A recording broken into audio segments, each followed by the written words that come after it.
Today we are stepping into a courtroom moment that starts quietly but quickly pulls you in. What looks like a routine exchange between a lawyer and a witness is actually the calm before something far more intense unfolds. The tone is controlled, almost procedural, but there's a subtle weight in the air. You can sense that this is not just another testimony. Every question feels deliberate, every answer measured. This opening doesn't reveal much, but that's exactly what makes it powerful. It sets the stage, builds curiosity, and prepares you for a story that is about to take a very unexpected turn. All right, good afternoon. Good afternoon. Okay, the first thing I'm going to ask you to do is to scoot forward as much as you can and to speak as much in the microphone as you can, okay? Okay. All right, can you start off by stating your name, please? Emil Koenig. Is it okay if I call you Emil for the rest of my questions? It is. Guys, because this is where the story begins to take shape in a serious way. The witness calmly introduces himself, but then drops a crucial detail. The defendant is his own father. That single connection instantly raises the emotional stakes. As the timeline is laid out, we learn about a normal morning that quickly becomes anything but normal. Family members are away, the setting is peaceful, and nothing seems out of place. Yet beneath this calm setup lies something deeply unsettling. This part builds the foundation, giving us context while quietly hinting that everything is about to spiral. Yes. Okay. Emil, what do you do for work? I work for Maui Health Maui Health. as a clerk. As a clerk, you said? And how long have you been doing that? About 2 months now. And where do you live? On Kahului, Maui. Is that at 19 Pu'uehu Place? Correct. Who do you live with? With my stepmother and my 2 brothers, Your stepmother, who is that? Ariel Koenig. Are you related to any person involved in this case, Emil? I am. Okay. Who are you related to? The defendant. Is that Gerhard Koenig? Correct. And who is Gerhard Koenig to you? My father. If you were to see him again, would you be able to recognize him? I could. We'll stipulate to identification. Thank you. Okay. We'll just move on then. All right, Emil, just over a year ago, on the morning of March 24th, 2025, where were you? I was at home. Normally, who lives in that house with you? Or on that date, who normally lived in that house with you? My dad, my stepmom, 2 little brothers. On the morning of March 24th, 2025, was your dad and your stepmom home? No. Do you know where they were that day? Oahu, here. They were on Oahu? Mm-hmm. Do you know why the defendant and Ariel were visiting Oahu? For Ariel's birthday, Do you know when Ariel's birthday is? the March 24th. So, was anybody else staying at the house in Kahului with you on that morning? Yes. Babysitter for the little kids. Got it. On the morning of March 24th, 2025, did you receive any calls from either Ariel or the defendant? I did. Okay. And which was it? From the defendant. Who contacted who? Defendant contacted me. What type of call was it? A FaceTime call. When you say FaceTime call, is that on the Apple iPhone? Correct. Was this call a FaceTime voice call or a FaceTime video call? FaceTime video call. This is the moment where everything changes, and the tension hits its peak. The witness describes a FaceTime call that no one could ever be prepared for. On the other end is his father, calmly revealing something horrifying. He claims he tried to kill someone. The details become even more chilling as he mentions blood, betrayal, and a plan to end his own life. What makes this even more disturbing is the casual delivery of these words. The witness is left trying to process shock, fear, and confusion all at once. This isn't just testimony anymore. It's a raw, unforgettable moment. How many times or how many calls were there from the defendant to you on March 24th, 2025? 2. And what times were the 2 calls at? I couldn't recall exactly. Okay. Did you provide a statement to a Maui detective I did. regarding this incident, regarding those calls? Yes. And in that statement, did you tell the detective what time those calls were? Yes, I did.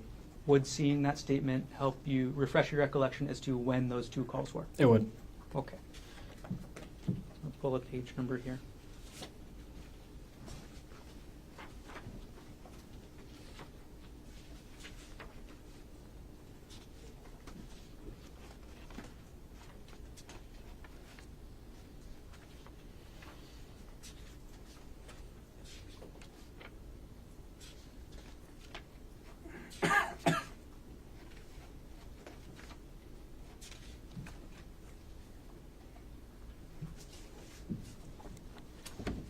Okay, I'm gonna approach with what's been marked as State's Exhibit 170. I directed to lines, sorry, page number 3 and page number 4.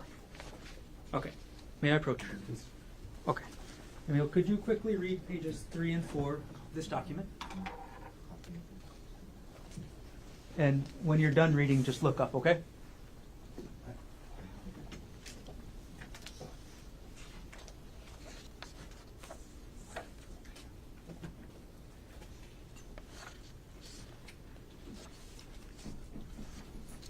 Okay. Is your recollection refreshed as to when those two calls were? It is. Okay. I'm going to retrieve the exhibit, and then I'm going to ask you the same question again, okay? All right. I'm going to retrieve Exhibit 170 from you. Okay. And Emil, what time were those two video FaceTime calls on March 24th, 2025? The first one was at 10:42 a.m. and the second one was at 11:46 a.m. Okay. I'm going to ask you about the call from 10:42 a.m. first, okay? All right. Where were you when you got the FaceTime video call at 10:42 a.m.? At home. That's the same address we talked about earlier. Correct. What did you see on the other side of the screen when you picked up that call? I saw the defendant. Can you describe the defendant as you saw him on that call? Wearing sunglasses, dry fit shirt. That's all I saw. Did you see the area that the defendant was in? Outside. And did the defendant tell you anything during that call? Yes. What did the defendant tell you during that call, as close to word for word as you can remember? That he would not be making it back to Maui and to take good care of the younger kids, and that Ari, my stepmom, had been cheating on him, and that he tried to kill her. Okay. That's a lot, but I'm going to break that down a little bit. You said the defendant told you he tried to kill Ariel, is that right? Correct. Did he tell you what happened to Ariel? He did not. Okay. Did he tell you where she went? No.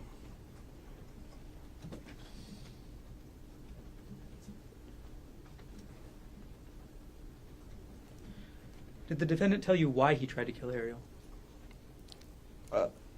No. During this 10:42 a.m. call, did the defendant tell you anything about what he planned to do next? During that call, the next plan that he said was to jump off the cliff. And how did you react to hearing that? Told him not to. How did you react to the defendant telling you he tried to kill Ariel? I don't remember what I said. Do you recall what the defendant told you after he said he tried to kill Ariel?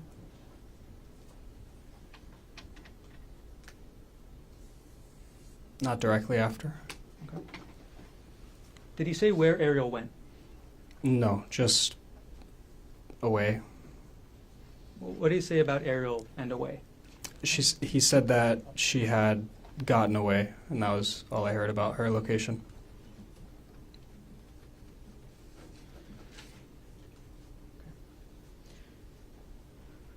During this first call at 10:42 a.m., did you ask the defendant any questions yourself? Yes. I asked what was on his shirt because it looked like I saw splatters of something on his shirt, and he said, "Oh, it's just her," meaning Aries' blood. Okay. So far you've told us that the defendant told you he tried to kill Ariel, that Ariel got away, that Ariel was cheating on him, that he planned to jump, and that the blood on the shirt he's told you was Ariel's. Is that right? Correct. Okay. Did I miss anything so far? No. Okay. Did he tell you anything else during this call at 10:42 a.m.? No. All right. So, Emil, after you get this FaceTime call and after the defendant tells you these things, what did you do? I went over to my grandparents' house, which is Ariel's parents. Okay. Walked over to their house, told them what had happened. How far away is your grandparents' house away from the Pu'uehu place address you mentioned earlier? It's like a minute or so walk. And could you tell us your grandparents' names? Judith and Peter Mast. Which of your grandparents did you tell about the call first? Both. They were both there, so both of them. What happened after you told Judith and Peter Mast about this 10:42 a.m. call? The next notable thing is they received a phone call from, I believe it was... Guys, just when you think it couldn't get more intense, the situation escalates even further. After hearing this shocking confession, the witness immediately reacts, informing family members and trying to make sense of what just happened. But then comes a second call, and it's even more alarming. The defendant now sounds more desperate, more final in his intentions. He repeats that he's going to jump and makes it clear that he knows the police are closing in. There's a sense of urgency and inevitability here. This part captures the transition from shock to real, unfolding crisis.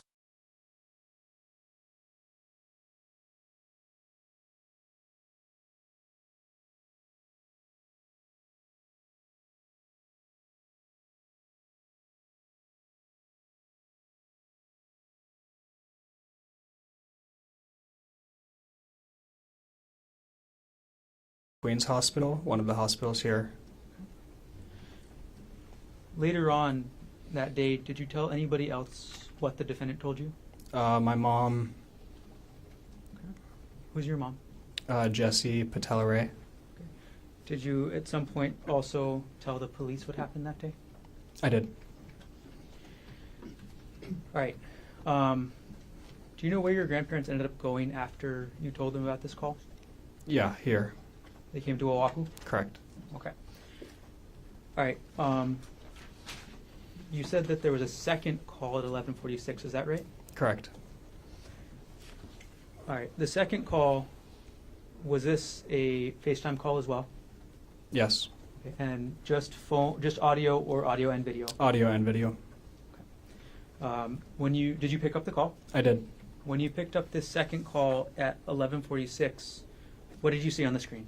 I saw the defendant. Okay. And can you describe any background that you saw on the scene, if you remember? Just trees, rocks, the sky. That was it. During this second phone call at 11:46, what did the defendant tell you, if anything? He asked me if I had told anybody, and I said yes, and I told him who I had told. And then he said that he was just going to jump, and said that a couple times. Okay. To be super exact here, Emil, who did you tell the defendant that you told? I told the that I told my grandparents and my mother. Okay. So you told them that you told Peter, Judy, and Jesse. Correct. Okay. So after the defendant told you he was going to jump a couple times during the second call, how did you respond?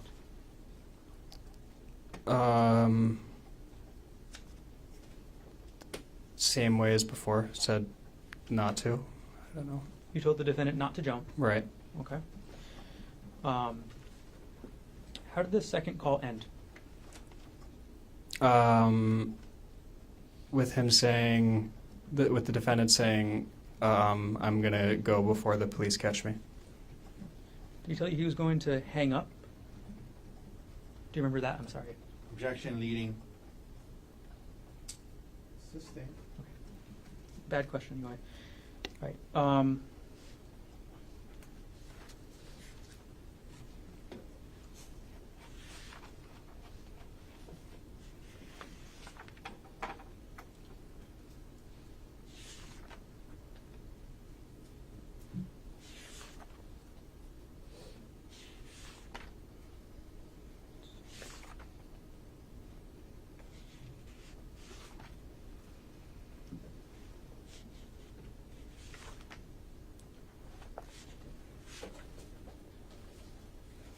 Sorry. I just want to clarify a little bit the last thing you told me about the police. What exactly did the defendant tell you about the police? Asked and answered. Could you clarify what the defendant told you about the police? That he was, that the police was looking for him. He didn't want to be found.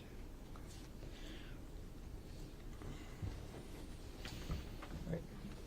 Did the defendant tell you anything else about his state of mind or what he was thinking? He said he was at the end of his rope. Anything else you can remember about that? Thought about suicide for the last couple months leading, or for the months leading to the 24th of. For both of these calls we've been talking about, who was the caller? The defendant. So at either call, were you the one to dial him up? No.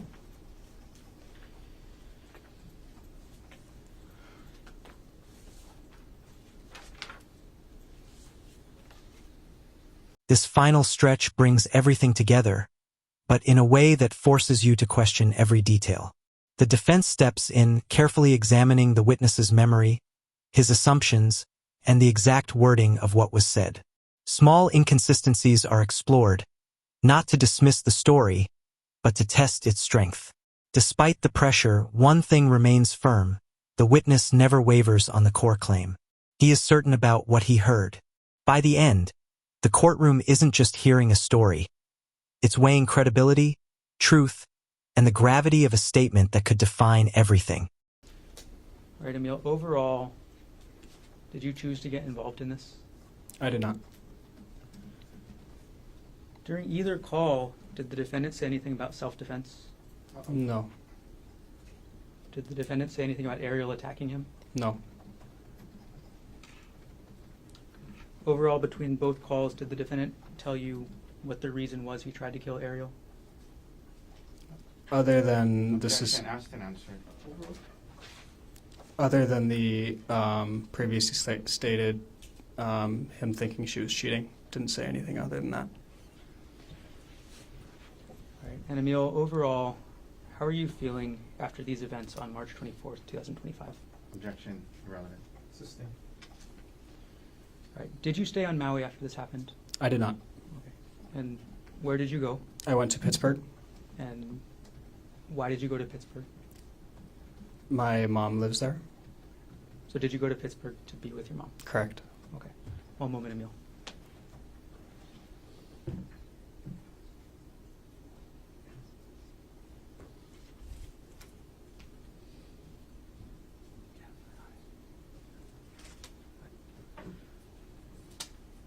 Okay, Emil, thank you for answering my questions. I have no further questions at this time.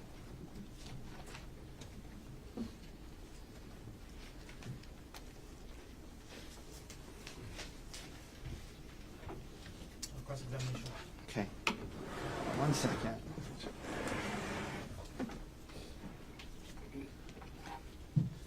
Okay, good afternoon, Emil. I'm Tommy. I have some questions for you. I'm going to try to not keep it, I'll try to keep it not too long. Okay, I know it's not easy to be here.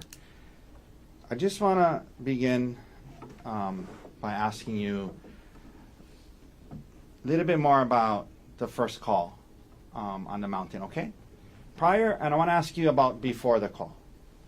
Before that first call, at I think you said 10:42, it was a pretty normal day, yes? Correct. You knew that your dad and Ariel were on a trip to Oahu, yes? Correct. And you knew that they were on a hike that morning, correct? I did. And part of how you knew they were on a hike is because about 30 minutes or so before the call, they, meaning your dad and Ariel, were sending the family photos of the views from the hike, correct? Correct. So you guys had like a family group text or Snapchat or something like that? Yes. Who was on that? I believe just me, my dad, Ariel, and it might have just been those three. Okay. I can't tell you exactly. Okay. But you were on it, and they were your dad was sending photos of them on the hike, yes? Correct. Letting you know where they were, right? Yes? No. Well, I mean, just that they were on a hike, yes? That they were on a hike, yes, not letting me know where they were. Well, yeah, I just meant like showing you pictures of the hike they were on. Maybe Okay. it's a better way to word it. Is that right? They were Yes. sending you pictures of the hike they were on, yes? Yes. And at least at that time, everything seemed normal to you, correct? Correct. There was no reason to be concerned at that time, correct? Correct. Now you get this call on 10:42, and he's telling you, amongst other things, that he said he's not going to make it back. Yes. Correct. And like he was saying goodbye to you. Yes. Correct. And you quickly realize that something's wrong, right? Yes. You don't know exactly what's going on, but he's also telling you that he's going to jump and commit suicide, correct? Correct. And from what he was, saying, and from and acting the way, what you could gather, you could tell that there was a lot going on in his head, yes? Yes. Okay. You could tell that your dad was distressed when he was talking to you, yes? No. Okay. You remember, you gave later the day of these calls, you talked to the detective on Maui. Remember that? Yes. Okay. And you remember telling the detective that your dad sounded like he was kind of distressed? Trying to stay calm, but kind of distressed? Remember saying that to the detective? No. Okay. Would seeing the transcript of the interview with the detective help to refresh your memory of what you told the detective? Yes. Okay. This is 170, page 4. Okay. May I approach, Your Honor? Yes. Okay. So, email. I'm going to show you this transcript. If you can just read lines 14 and 15. Well, if you wanted to start from lines 8 and read down to lines 15, and just read it to yourself, and let me know when you're done.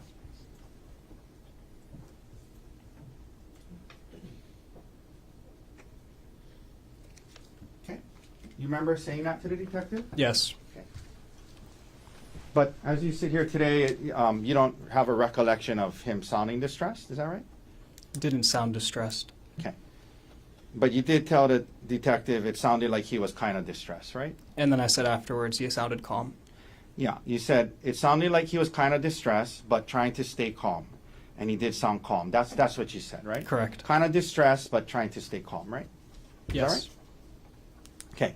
Now, he's talking to you, sounds kind of distressed, trying to stay calm. And you said also at some point, said something about he seemed like he was at the end of his rope. Is that right? Yes. Okay. That is what he said.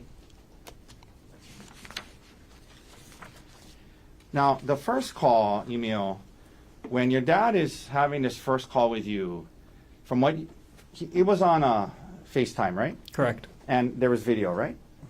Yes. So you could see him and kind of the, whatever was in the camera behind him, right? Right.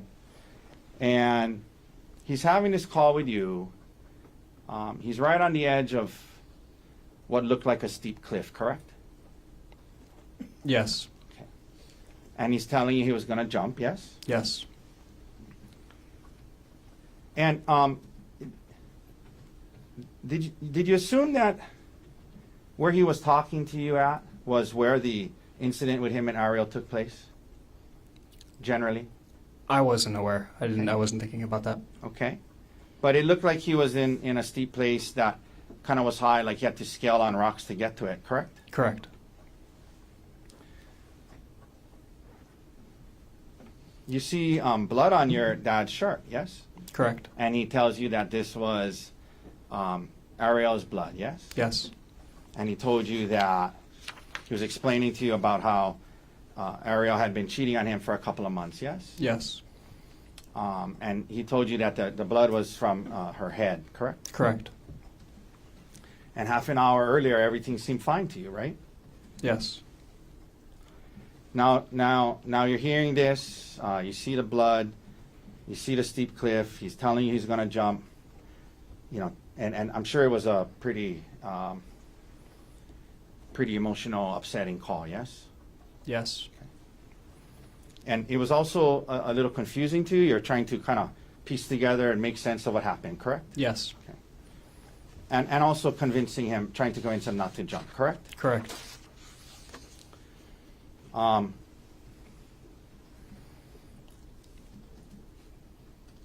This was on FaceTime, and so it was on speakerphone, correct? Correct. Correct.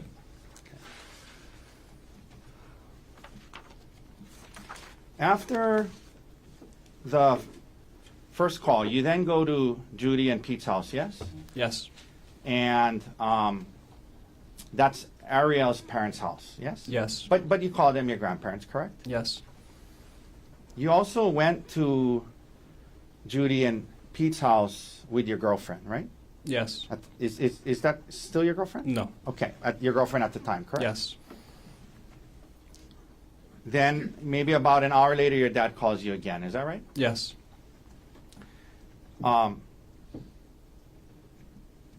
And you guys are talking, and he tells you, he brought it up and asked, and you said, yeah, I told Judy and Pete, and then he starts saying, okay, I'm gonna jump then, or something like that. Is that right? Yes. And then he said he needed to go so the police wouldn't find him, right? Yes. Okay, so I mean, he was telling you he wanted to jump and kill himself, and he wanted to go so the police wouldn't find him. That's what he was saying, yeah? Yes. Okay. And, after these understandably difficult and emotional calls, later that day, the detectives from Maui contact you, correct? Yes. And at least according to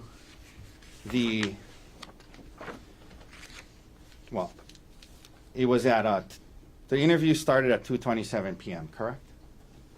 Would seeing the transcript help you remember that? It would. Okay. May I approach, Your Honor? Yes. Okay. Again, 170. So email. If you just read that, this is the start of the interview. Okay, read it to yourself. Let me know when you're done. Yep. All right. So the interview started at 2:27 p.m. later that day, correct? Correct. And these were not Honolulu Police Department detectives, but Maui Police Department detectives, correct? As far as I know. Okay. And, you were able to look on your phone later. Well, you were able to look on your phone and tell the detectives the exact timing of the calls, and that's why you were able to say the first call was 10:42 a.m. and the second call was 11:46 a.m., right? Yes. So the interviews with the detectives is at 2:30 or 2:27. So about 4 hours after the 10:42 call, and about 3 hours after the 11:46 call, right? The interview with the detective, Yes. roughly. And obviously you didn't record the call with your dad when you guys were having them. You're just listening to him and talking to him about not jumping, right? Correct. And you didn't write down any notes after the call, right after, did you? Correct. Okay. I did not. But you tried your best, 3 to 4 hours later, to describe the call you had with your dad to the detectives, correct? Yes. Okay. And, like today, for example, you were asked by Mr. Gardner, after he was talking to you about jumping, you were asked, what did you say back to him? And I think you said, I don't remember what I said right after that. You remember saying that just a little while ago? Yes. Okay. So as you see there today, there's parts of the exact wording and timing of what was said that you don't quite remember exactly verbatim, word for word, correct? Yes. And for example, you were asked by Mr. Gardner about, what he said after a certain point. And there are things that you don't recall exactly what your dad said after certain parts of the conversation, right? Yeah. Okay.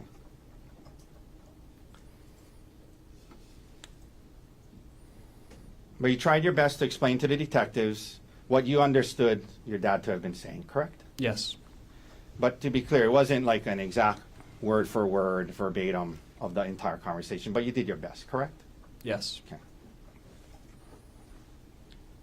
For example, in an effort to do your best to explain to the detectives on Maui what happened, you initially told the detectives that your dad told you he tried to kill Ariel by pushing her off a cliff. You remember initially saying that to the detective? Yes. Okay. And that was what you had kind of assumed, given the things that he told you and where he was on the cliff. That's what you assumed that he meant, right? At least when you said that to the detective, right? Can you repeat that question? So when you initially told the detective, my dad told me he tried to kill Ariel by pushing her off a cliff, that's what you assumed your dad had meant, correct? When he said that, you assumed your dad meant that he had tried to. Let me phrase it this way. You remember telling the detective initially that your dad told you he tried to kill Ariel by pushing her off a cliff. You remember telling the detective that? Yes. Okay. But later on, in the conversation, in the interview, when the detective asked you about that, you clarified and you said the part about pushing her off the cliff was what you assumed he meant, not what he had actually said, correct? Yes, correct.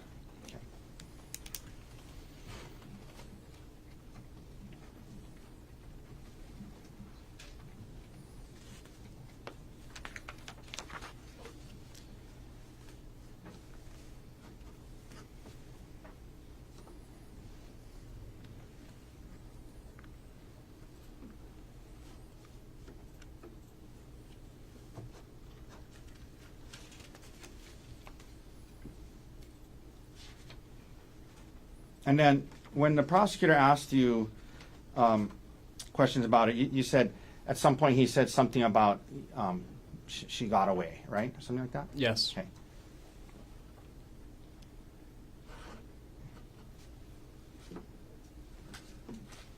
Did anyone tell you about the two witnesses that had testified that when she was moving away from him, he didn't try to stop her? Did anyone tell you that? Can you repeat that? Did anyone tell you that about how the witnesses that were there testified when she was moving away from him, he didn't try to stop her? At what point? Objection, can we approach? No. Overruled. Did anybody share that information with you? I don't understand the question. Okay.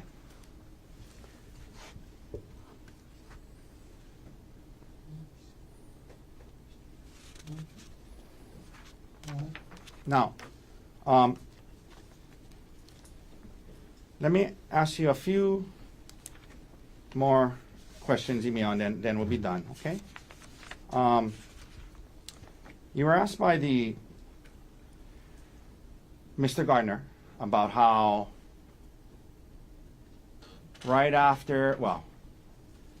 after the incident you flew to Pittsburgh to be with your mom, Jessica. Remember that? Yes. And was it later that night?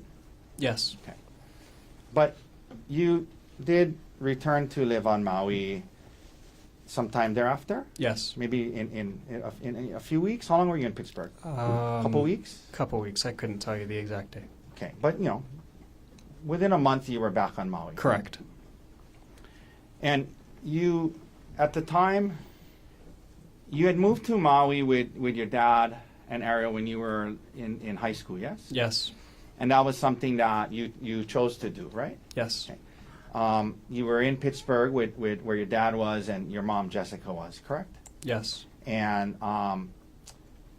you chose to move to Maui to be with your dad and Ariel, yes? Yes. And so by the time we get to 2025, how long had you been on Maui, roughly?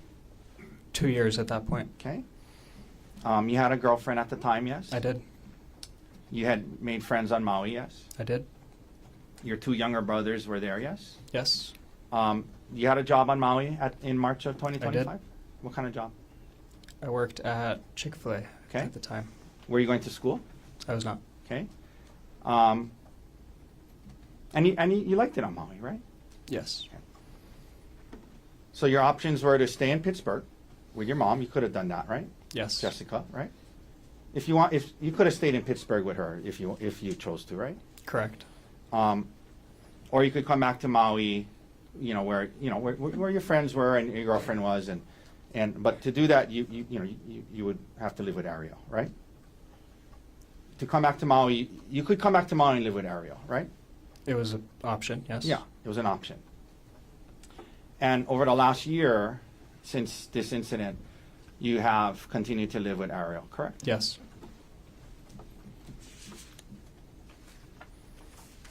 You also would see Ariel's parents, Judy and Pete, regularly over the last year, correct? Correct. And you refer to them as your grandparents, yes? Yes. And you, they came with you to court today, yes? Yes. Okay. And over the last year, though, you've limited your contact with your dad's side of the family, correct? You haven't seen them much, right? I wouldn't say that. Okay. Your grandparents, you haven't seen them much in the last year, have you? Or talked to them much? I have done both of those things. How often have you seen them? Probably seen them Since Two- the incident. Since the incident. since the incident 2 or 3 times. Okay. The most recent time was when they were going to come to see you play roller hockey on the mainland, right? Yes. Okay. And where was that? Irvine. And when was that? Roughly. I couldn't tell you. Okay. I mean, it was in 2025? Yes. Okay. No, it was 2026. Oh, I'm sorry. I meant that's what I meant. Sorry. It was it was in 2026. 2026? Yeah. Okay. And you're into roller hockey. You played a lot. Yeah. And you traveled to California earlier this year for a tournament, right? I did. Your grandma and grandpa, your dad's parents were going to meet you in Irvine to watch some of your games, right? Yep. And when they got there, Ariel's parents, Judy and Pete, had traveled with you up there, right? Yes.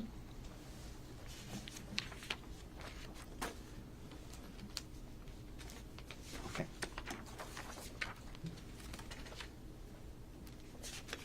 And you have not spoken to your dad since the incident, correct? Correct. Okay. All right. Thank you, Emil. That's all the questions I have for you.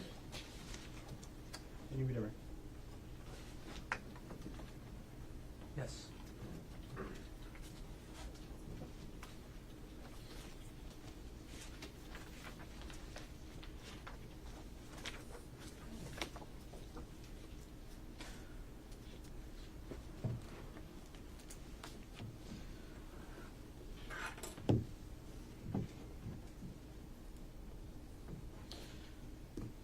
Right. Emil, one of the things that you were just asked about on cross-examination was the fact that you didn't tell the detective on Maui that the defendant told you that Ariel got away.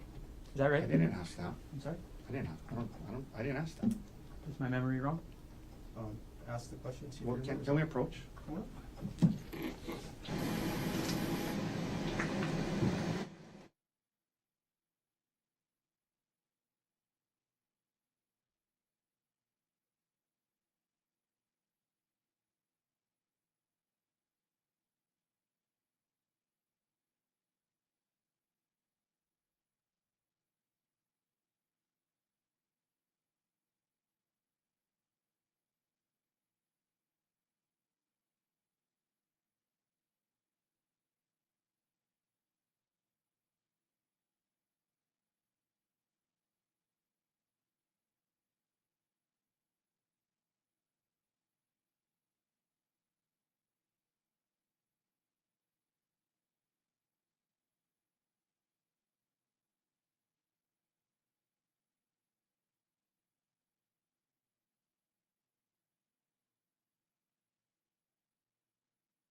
were asked about, on cross-examination, this being a confusing FaceTime call, is that right? Yes.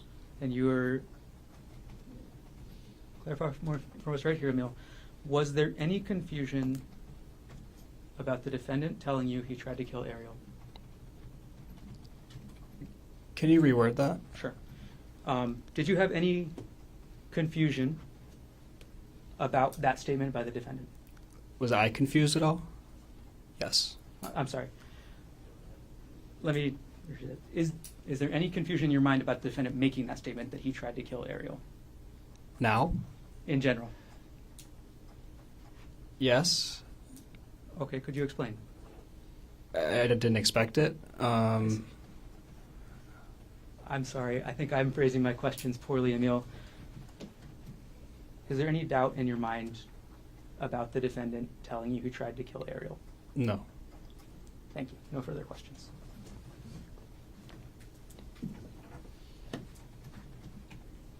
Any recross based on what was asked on your direct? No, thank you, Emil.